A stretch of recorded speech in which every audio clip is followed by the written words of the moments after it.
Depleted uranium meledak di Ukraina, Eropa diambang bencana lingkungan.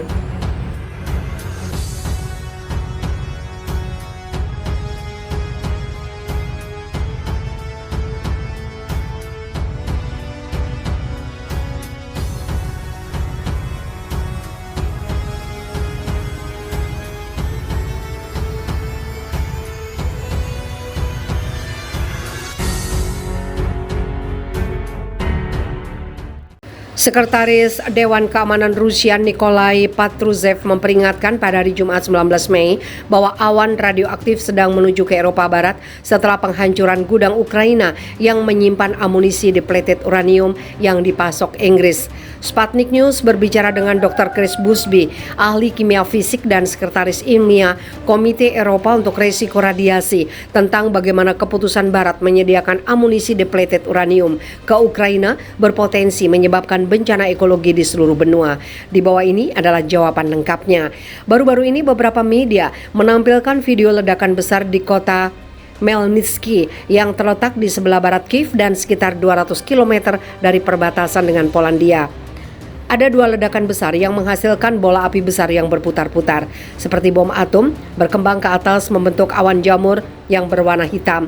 Saya telah mewakili veteran uji atmosfer nuklir di Royal Courts of Justice di London, telah melihat banyak film tentang ledakan nuklir. Ini bukan salah satunya. Ledakan nuklir ditandai dengan cahaya putih intens langsung yang menghapus film kamera atau detektor. Jadi apa itu?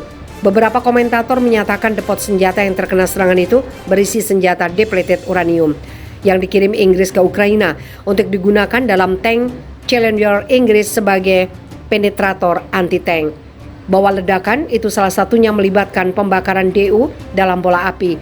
Karena saya adalah otoritas ilmiah tentang uranium dan efek kesehatannya, tapi juga telah memeriksa penyebaran dan perilakunya di lingkungan saya, akan mengomentari apa yang saya yakin terjadi dan mengapa hal itu penting.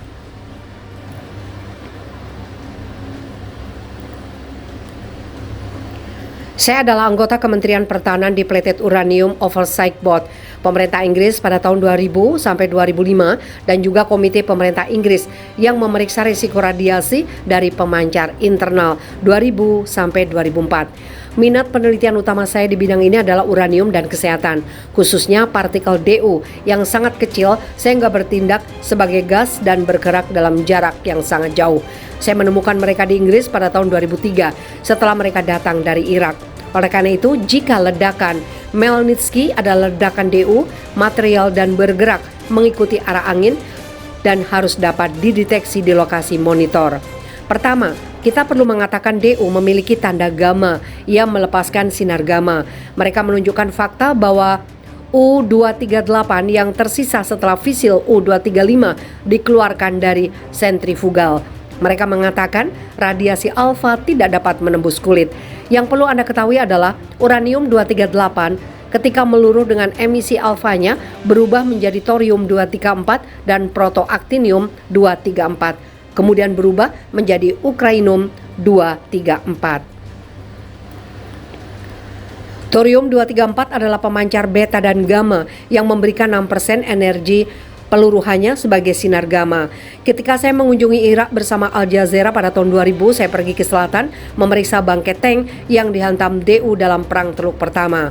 Saya seorang yachtsman. Pemeriksaan peta tekanan cuaca meteorologis Inggris memberitahu kami bahwa pada saat itu dan selama berhari-hari setelah ledakan ada antisiklon di utara lokasi ledakan dan angin lemah tetapi dari tenggara bertiup ke arah barat laut sekitar daerah bertekanan tinggi. Jadi bulu-bulu itu akan bergerak menuju Polandia. Setelah Chernobyl, Uni Eropa membuat sistem detektor radiasi gamma di seluruh Eropa. Tapi yang mengherankan, semua data diblokir.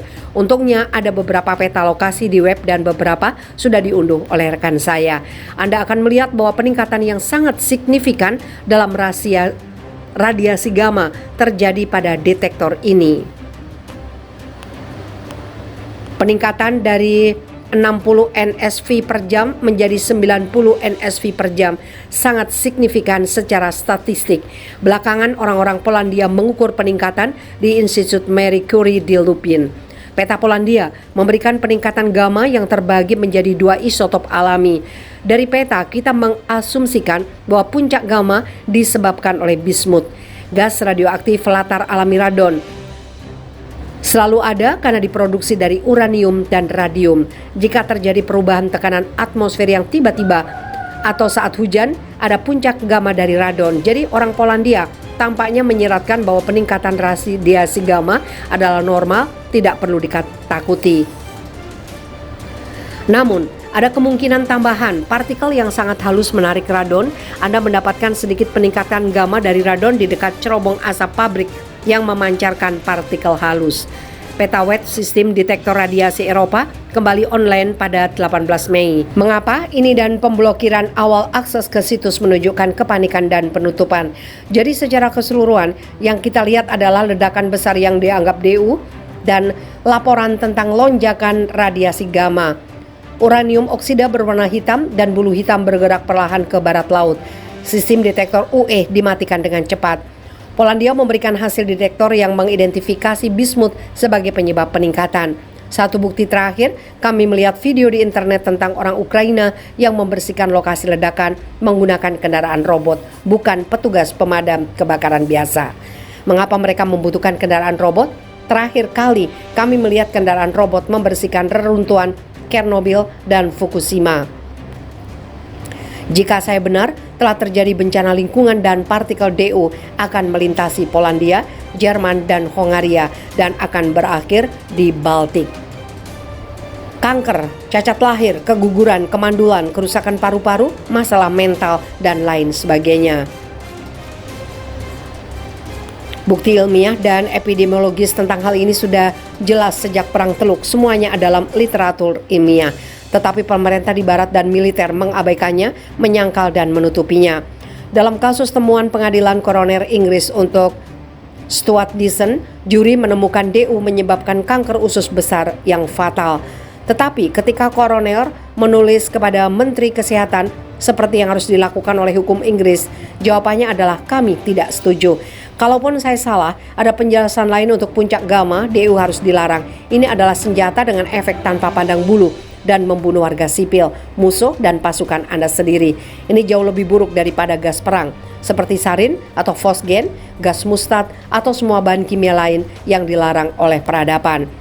Mereka yang menyediakan senjata, pemerintah Inggris dalam hal ini bangkrut secara moral. Kecuali itu niat mereka untuk menghancurkan rakyat Ukraina.